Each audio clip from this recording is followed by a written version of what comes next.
자, 데이터 모델링의 3단계인데요. 자, 논리적 모델링은 벤더들이 DBMS를 만들 때 방식의 표기법을 가장 많이 사용합니다. 그리고 이제 이 3단계 구조, 이건 뭐냐? 왜?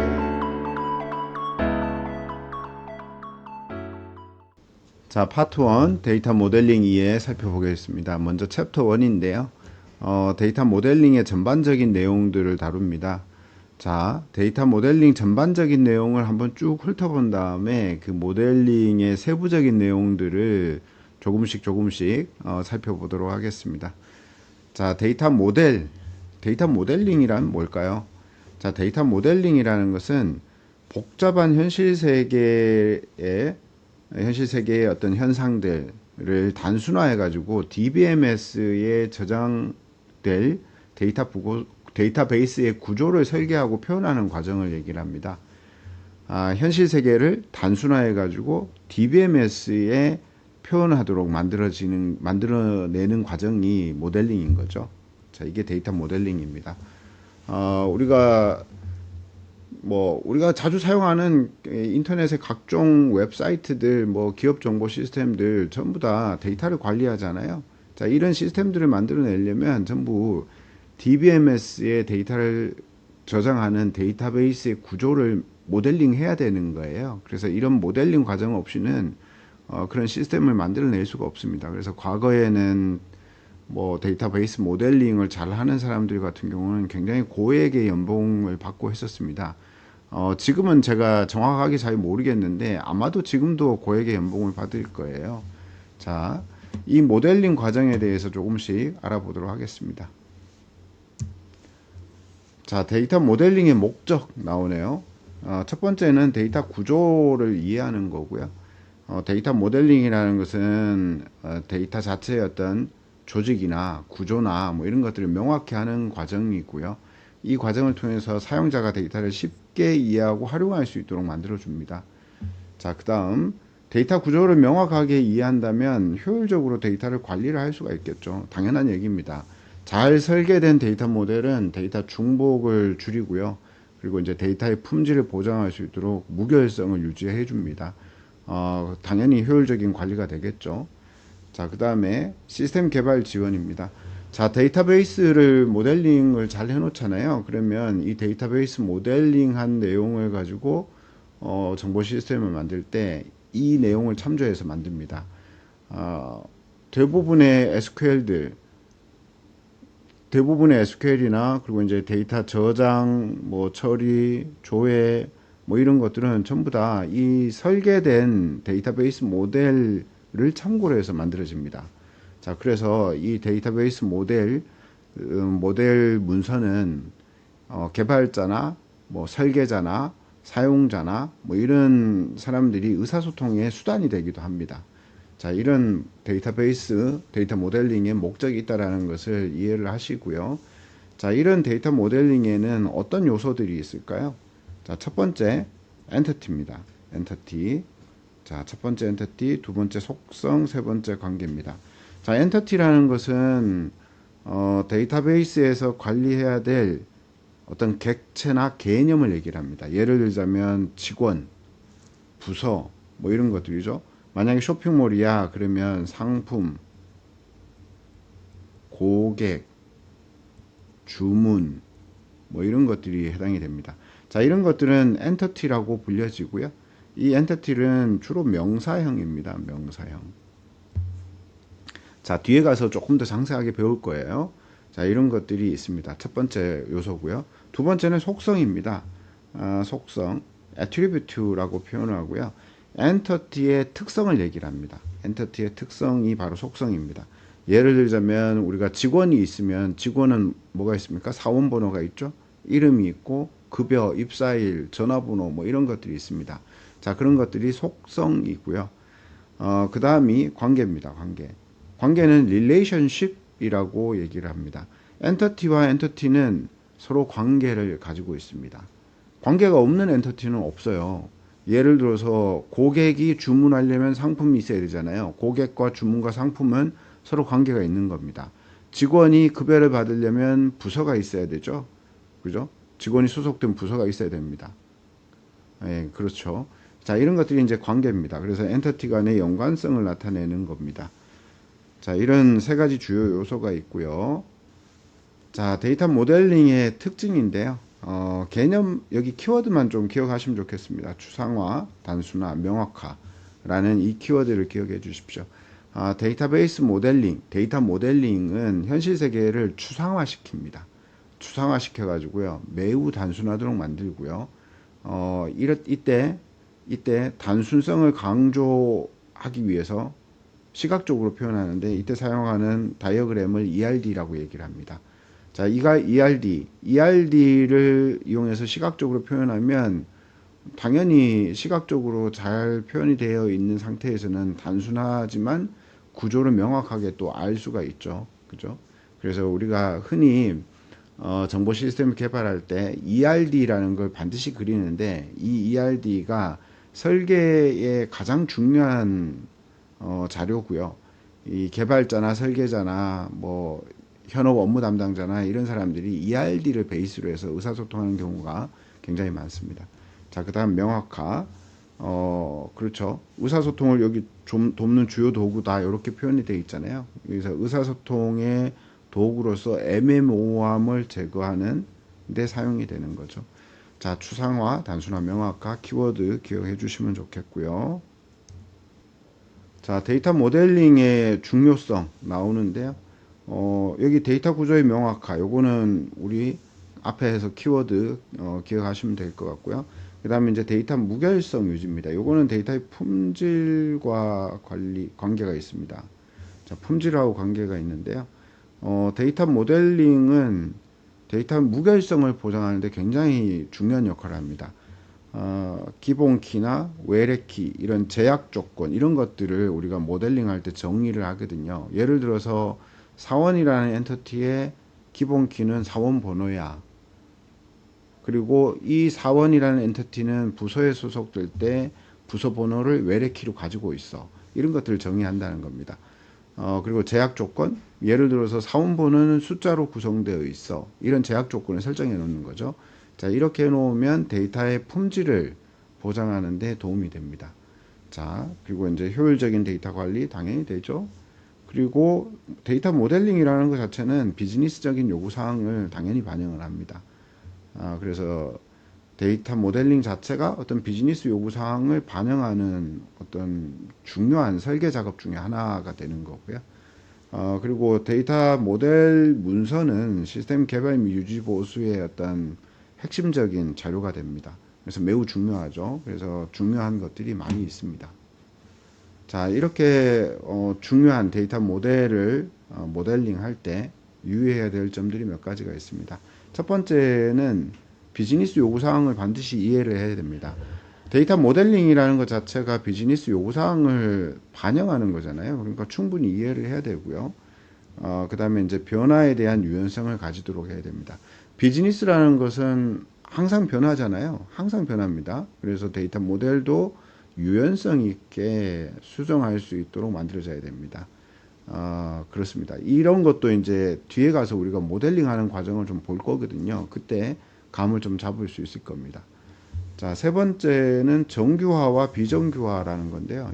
이거는 정규화, 비정규화는 조금 어려운 개념이죠. 정규화라는 것은 데이터의 중복성을 줄이기 위해서 엔터티를 잘 식별하고 엔터티와 엔터티를 이렇게 구분하는 겁니다. 구분하고 얘네들의 관계를 맺어주는 거죠. 예를 들어서 어떤 데이터 값이 동일한 테이블에 두 개가 존재한다? 곤란하잖아요. 그죠? 동일한 엔터티에 두 개가 존재한다. 곤란하단 말이에요. 그래서 이거를 식별해서 하나의 엔터티에 몰아줍니다. 이게 정규화라는 과정이에요. 자, 그런데 이렇게 정규화가 이루어져서 엔터티가 많이 나뉘어지게 되면 그런 엔터티들은 RDBMS의 테이블로 표현이 되는데요. 이때 여러 개의 테이블들이 막 생기기 때문에 테이블 사이에 조인이라는 게 발생합니다. 자, 그러면 이제 어떤 현상이 생기느냐? 성능이 떨어지는 그런 문제점이 생기거든요. 그래서 비정규화라는 것을 또 하게 됩니다. 그래서 데이터 모델링을 할 때 정규화나 비정규화 이런 것들을 우리가 개념을 가지고 모델링을 해주는 게 좋습니다. 자, 그리고 이제 네 번째는 문서화인데요. 데이터 모델링 문서는 중요한 설계 문서입니다. 그래서 우리가 이걸 잘 문서화를 시킬 필요가 있고요. 그리고 이제 모델을 설계한 이후에 실제 데이터베이스에 우리가 반영하잖아요. 자, 반영할 때도 시스템을 이제 개발하면서 이게 정말 잘 설계가 되었는지 테스트하고 검증하는 과정을 우리는 거쳐야 됩니다.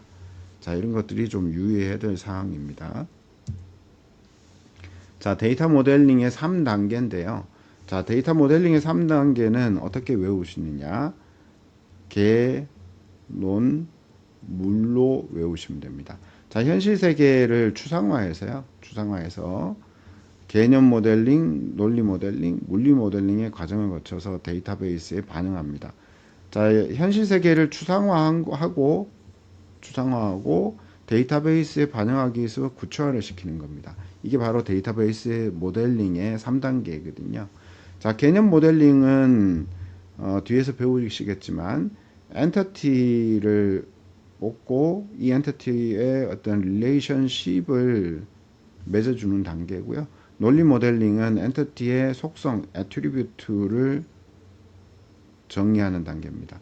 자, 물리 모델링은 데이터베이스에 반영하기 위해서 특정 데이터베이스에 맞는 형태로 모델을 변경해 주는 단계입니다. 자, 이런 단계고요. 뒤에서 한번 상세하게 볼게요. 자, 먼저 개념적 모델링, 컨셉추얼 모델링이라고 얘기를 합니다. 자, 개념 모델링은 데이터베이스에서 엔티티를 뽑고요. 엔티티 사이에 관계를 맺어주는 겁니다. 자, 디파트먼트, 인플로이. 만약에 이제 우리가 HR 시스템을 만들어 라고 한다면 HR 시스템에는 당연히 직원이 있어야 되겠죠. 그리고 부서가 있어야 됩니다. 그래서 인플로이 뽑고 디파트먼트 뽑는 거예요. 자, 개념만 딱 뽑았죠. 그러니까 엔티티, 개체만 뽑은 거예요. 그래서 인플로이라는 개체와 디파트먼트라는 개체의 관계를 맺어줍니다. 자, 인플로이는 디파트먼트에서 부서에서 works in 일을 하잖아요. 그 관계를 이렇게 설명을 해줍니다. 그리고 이 관계를 맺어줄 때 어떤 그 관계의 어떤 수치 그리고 선택적 필수적 여부를 표시를 하는데요. 자, 부서 하나에 직원이 여러 명 근무할 수 있죠. 혹은 어떤 부서에는 직원이 한 명도 없을 수가 있죠. 그래서 이렇게 표현합니다. 1대 n 이렇게 표현하고요. 그리고 이제 한 명도 없을 수 있다라는 건 선택적인 거기 때문에 여기 옵셔널로 동그라미를 이렇게 표현합니다. 자, 이런 식으로 관계를 맺어주는 거죠. 이게 개념적 모델링 단계에서 하는 거고요. 자, 논리적 모델링은 개념 모델을 바탕으로 해서 데이터 구조를 더욱 구체화하는 겁니다. 좀 쉽게 얘기하자면 그냥 속성을 뽑는 거고요. 그리고 이제 제약 조건을 조금 더 명확하게 해주는 겁니다. 자, 속성을 뽑는다라는 것은 이런 거죠. 우리 EMP 같은 경우는 사원 번호가 있겠죠. 그죠? 이름, 성명, 연봉 뭐 이런 게 있습니다. 그리고 부서 번호도 존재하겠죠. 사원이 소속된 부서의 번호 이게 있어야 되잖아요. 그리고 이제 디파트먼트 부서 번호, 속 부서명 뭐 이런 속성들이 있을 겁니다. 자, 그런데 어떤 속성들은 자, 이 네모 박스에서 상단에 이렇게 위치해 있죠. 자, 이게 바로 PK입니다.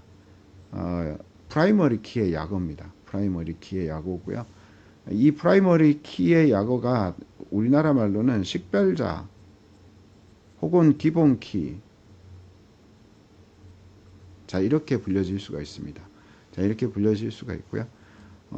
그리고 이제 여기 있는 하단 쪽 박스에는 요거는 일반 속성입니다. 일반 속성이에요. 자, 그렇습니다. 인플로이 또한 마찬가지예요. 사원 번호는 기본 키고요. 여기 아래쪽은 일반 속성입니다.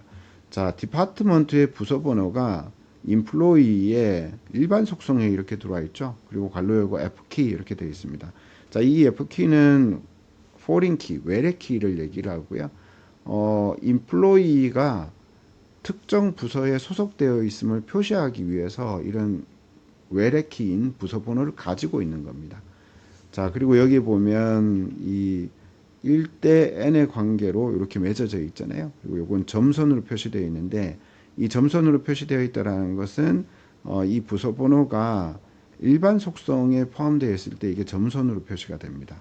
이게 옵셔널한 거죠. 느릴 수도 있다라는 겁니다. 그래서 여기 동그라미가 옵셔널 이렇게 표시가 되어 있죠. 자, 이렇게 되어 있는 게 바로 논리적 모델링입니다. 자, 그 다음 물리적 모델링인데요. 피지컬 모델링이라고 표현을 합니다. 자, 일반적으로 데이터베이스 RDBMS는 굉장히 많이 있습니다. 종류가 굉장히 많은데요. 예를 들어서 뭐 오라클이라는 RDBMS도 있고요. IBM의 DB2라는 RDBMS도 있습니다. 그리고 MySQL, MS SQL 굉장히 많아요. 굉장히 많습니다. 종류가 굉장히 다양하죠.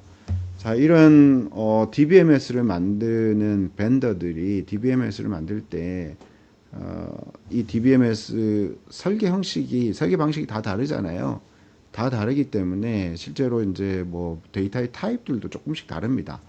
문자 타입도 다르고 그다음에 뭐 숫자 타입도 조금씩 다 달라요. 그리고 이제 함수나 뭐 구성되어 있는 방식이 조금 다 다르기 때문에 우리가 개념 모델링, 그다음에 논리 모델링 거친 것들을 실제 RDBMS에 반영해야 되는데 그때 반영할 때 특정 데이터베이스에 맞도록 변환하는 작업을 해줘야 됩니다. 그게 바로 물리적 모델링입니다. 자, 물리적 모델링이에요. 그래서 물리적 모델링을 하고 나면 자, 이런 식으로 대부분의 경우는 영어로 이렇게 표현이 됩니다. 자, 디파트먼트 아이디 앞에서 논리 모델링 할 때는 부서 번호였죠. 자, 이게 디파트먼트 언더바 아이디라는 영어 형식의 칼럼명으로 바뀌었고요.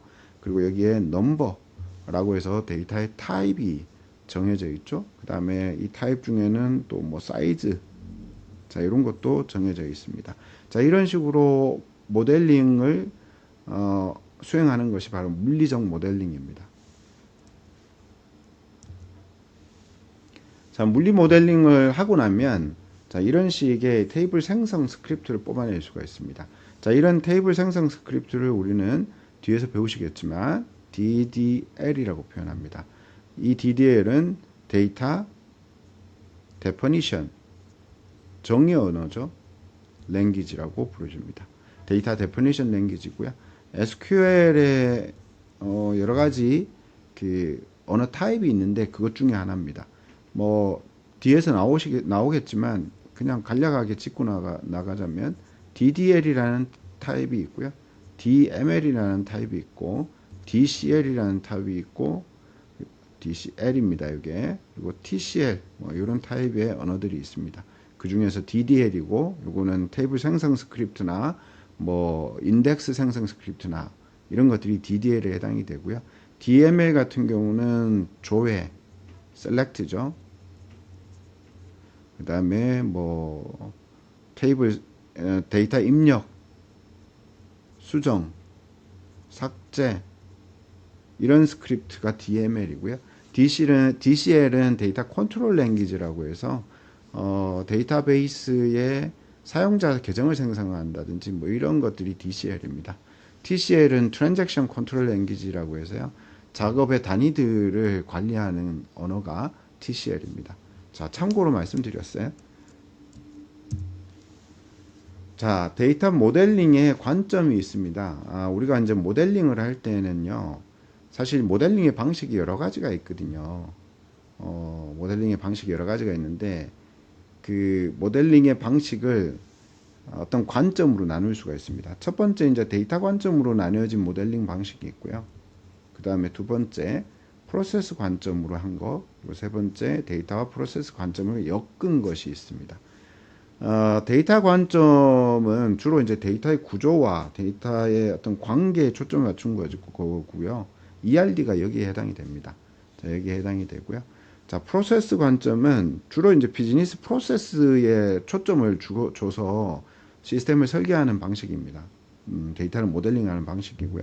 자, 이 DFD라는 게 있습니다. 이 DFD는 데이터 플로우 다이어그램입니다. 데이터 플로우 다이어그램.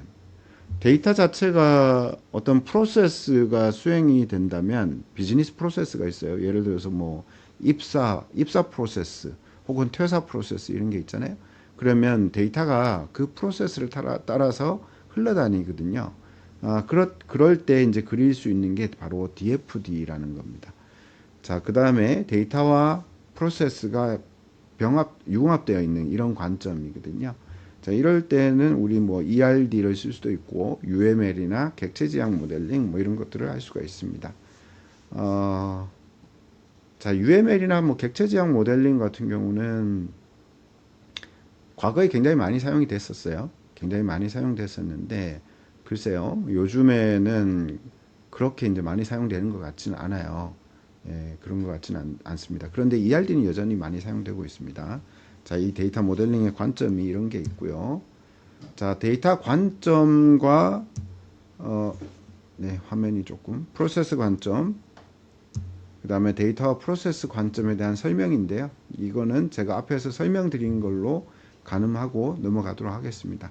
자, 이 교재는 전부 다 텍스트 베이스로 이렇게 작성이 되어 있으니까요. 공부를 하실 때 요거를 쭉 읽어 보시면 충분히 이해를 하실 수 있을 겁니다.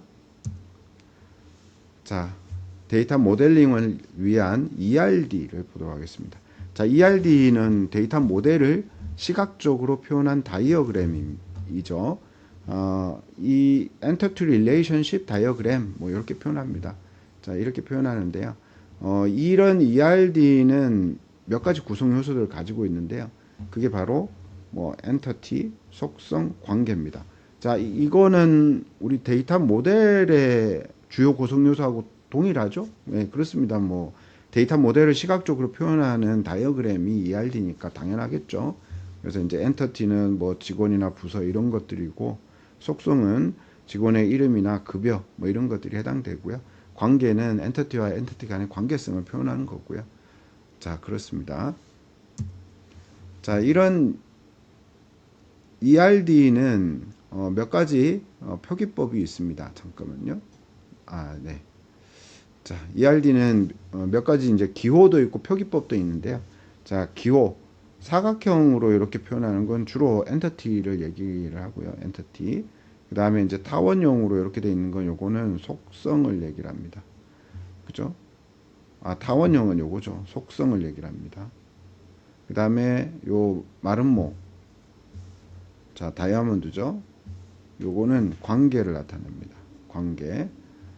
그리고 선은 이 실제로 연결을 지어주는 거죠. 그래서 이제 ERD를 표기할 때 이런 형식으로 표현할 수가 있습니다.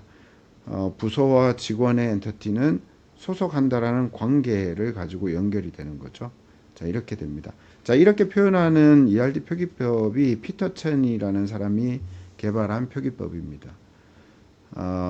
피터 첸은 1976년도에 이걸 개발했는데요. 자, 이 표기법이 이후에 굉장히 다양한 방식의 표기법으로 이렇게 발전했어요. 그리고 현재는 일반적으로 인포메이션 엔지니어링이라는 방식의 표기법을 가장 많이 사용합니다. 그리고 이제 이 책에서도 I 방식으로 표기를 했습니다. 자, 그리고 여기 보면 뭐 다른 표기법에 대한 설명도 있는데요. ID F1X 뭐 이런 것도 있고요. 자, ID F1X. 자, 이런 식으로 표현하는 거예요. 그죠? 그 다음에 I crows foot. 자, 이런 식으로 표현하는 거. case star method barker. 뭐 이런 식으로 표현하는 거. 뭐 이런 방식들이 있습니다. 참고로 보시면 좋을 것 같고요. 자, ERD의 작성 순서입니다. ERD의 작성 순서. 자, 우리가 데이터 모델링을 할 때 어떻게 한다고 했습니까? 개, 논, 물이라는 단계로 한다 그랬죠. 개념, 논리, 물리 이런 단계로 하는 거죠. 자, ERD 작성도 마찬가지입니다. 마찬가지고요. ERD를 작성할 때 제일 먼저 엔터티를 도출을 해야 되죠. 도출하고요. 엔터티를 중요한 건 왼쪽에 배치하는 게 좋고요. 그리고 이제 업무에서 관리해야 되는 집합들이 주로 엔터티인데 이런 집합들은 명사로 표기가 됩니다. 그래서 명사로 표기된 것들을 도출하고요. 도출한 엔티티의 어떤 관계를 이렇게 맺어주고요. 그리고 관계의 명 기술하고요. 그리고 어떤 관계의 참여도나 필수 여부를 이렇게 표현을 해줍니다. 자, 이런 식으로 ERD를 작성하면 되고요. 여기에 이제 뭐 속성을 도출하고, 이건 논리 모델링에 해당이 되는 거죠. 그리고 이제 속성 도출하고, 그걸 또 RDBMS, 특정 RDBMS에 맞도록 물리적으로 변환하는 이런 단계를 거쳐야 되겠죠. 자, ERD 작성할 때 이렇게 수행하시면 되는데요. 자, 이게 감이 좀 안 오시죠? 그래서 제가 요거를 나중에 다른 세션으로 그 ERD 작성하는 실습을 한번 만들어 보도록 하겠습니다. 그래서 일단은 요 정도로 좀 이해를 하시고 넘어가시면 되겠습니다. 자, 데이터 모델링 뭐 고려 사항인데요. 뭐 앞에서 나왔던 내용들입니다. 그래서 참고하시고 가면 좋겠습니다. 요구사항 표현하고 모델 독립성하고 품질 확보하고 뭐 이런 것들이 중요하다라는 겁니다. 자, 데이터 독립성이라는 거 한번 볼까요? 자, 데이터 독립성이라는 것은 데이터베이스 시스템에서 데이터 구조와 응용 프로그램의 어떤 관계를 정리할 때 사용되는 개념이고요. 우리가 어떤 정보 시스템을 하나 만들었어요. 그런데 이제 사용자 화면이 있고요. 그 다음에 응용 프로그램이 있고, 그리고 또 데이터베이스가 있잖아요. 이게 레이어가 3단계로 나뉘어질 수가 있거든요. 이 레이어 간의 독립성을 보장하기 위해서 하는 그런 구조로 설계를 하는 게 중요하고요. 그때 사용되는 게 바로 데이터 독립성이라는 개념이에요. 자, 그래서 이런 데이터 독립성은 두 가지 형태로 또 유형으로 나뉠 수가 있는데, 첫 번째가 논리적 데이터 독립성이고요. 두 번째가 물리적 데이터 독립성입니다. 자, 이런 독립성을 유지를 하면 좋은 점이 뭐냐? 데이터베이스가 유연해지고요. 변화에 유연하게 대응할 수가 있어요. 그래서 유지 보수성이 높아지는 거죠. 자, 그렇습니다.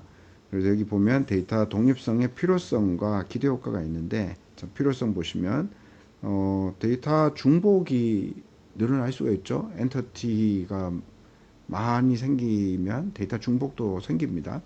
그리고 이제 복잡도가 많이 늘어나죠. 그리고 그러다 보니까 유지보수 비용이 늘어납니다. 자, 이런 것들을 우리가 최적화하기 위해서 데이터 독립성, 논리적 데이터 독립성, 물리적 데이터 독립성을 관리를 하는 거고요.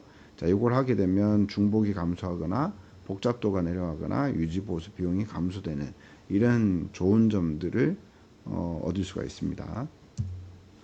자, 데이터 독립성을 이해를 하기 위해서 우리 데이터베이스의 3단계 구조를 알아야 되는데요. 자, 3단계 구조. 이건 뭐냐? 외, 개, 내라는 걸로 나뉘어지는데요. 외부 단계, 개념 단계, 내부 단계.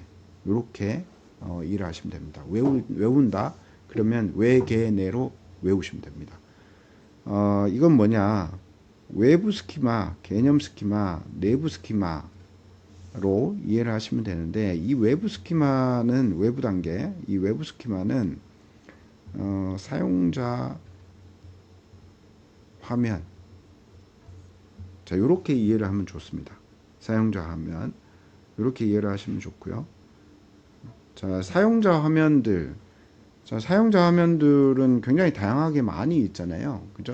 굉장히 다양하게 많이 있습니다. 많이 있고요. 자, 이런 사용자 화면에서 사용하는 어떤 데이터들은 어떻습니까? 데이터들은 사용자 화면보다는 좀 적죠. 하나의 데이터를 여러 사용자 화면에서 사용하니까요. 그래서 개념 단계는 자, 그렇게 보시면 좋습니다. 그리고 이제 내부 단계는 이게 데이터죠. 내부 단계는 우리가 뭐 오라클과 같은 이런 RDBMS, MySQL과 같은 이런 RDBMS, 뭐 이런 RDBMS들이 있잖아요. 이런 DBMS들이 데이터를 저장하는 저장 구조에 대한 내용입니다. 저장 구조. 저장 구조 그러니까 감이 좀 안 오시죠? 파일 시스템이죠. 파일 시스템. 데이터는 파일 시스템이 저장이 됩니다. 그죠? 그래서 저장 구조 뭐 이런 것들을 얘기를 합니다. 그래서 외, 개, 내 이걸 외부 단계, 개념 단계, 내부 단계로 이렇게 나누는 이유는 이 외부 단계와 개념 단계가 반드시 관계를 가지거든요. 영향을 주고받습니다. 그런데 이 영향을 최소화하기 위해서 이렇게 레이어를 나누는 거예요. 그리고 레이어를 나누고 논리적 데이터 독립성과 물리적 데이터 독립성이라는 것을 여기 외부와 개념 단계에 집어넣고 그 다음에 물리적 데이터 독립성을 개념과 내부 단계에 이렇게 집어넣어서 이제 독립성을 보장하는 형태로 아키텍처를 만드는 겁니다. 자, 외부 스키마, 개념 스키마, 내부 스키마에 대한 설명이죠. 그래서 제가 앞서 설명을 드렸는데요. 자, 외부 스키마와 개념 스키마에는 논리적 독립성이라는 개념이, 그리고 개념 스키마와 내부 스키마에는 물리적 독립성이라는 개념이 존재하게 되고요. 독립적으로만 존재하면 안 되잖아요. 어쨌든 관계가 있으니까. 그래서 사상이라는 개념이 들어옵니다. 논리적 사상, 외부와 개념을 매핑시켜주는 방식, 그 다음에 물리적 사상, 개념과 내부를 매핑시켜주는 방식. 자, 이런 사상 방식이 또 있습니다. 그래서 요거를 우리가 이해하기가 조금 어려울 수 있어요. 어려울 수 있는데 요 표를 조금 학습을 해놓고 뭐 필요하다면 외우시면 좋을 것 같습니다. 뭐 이런 문제들 나올 수가 있겠죠. 뭐 외부 스키마와 개념 스키마의 독립성을 보장하기 위해서 사용하는 방식은 뭐냐? 그러면 이제 논리적 독립성 이렇게 생각하시면 되고, 이때 매핑하는 건 뭐냐? 논리적 사상 뭐 이렇게 외워두시면 되는 거죠. 이런 문제들이 나올 수가 있는 거예요.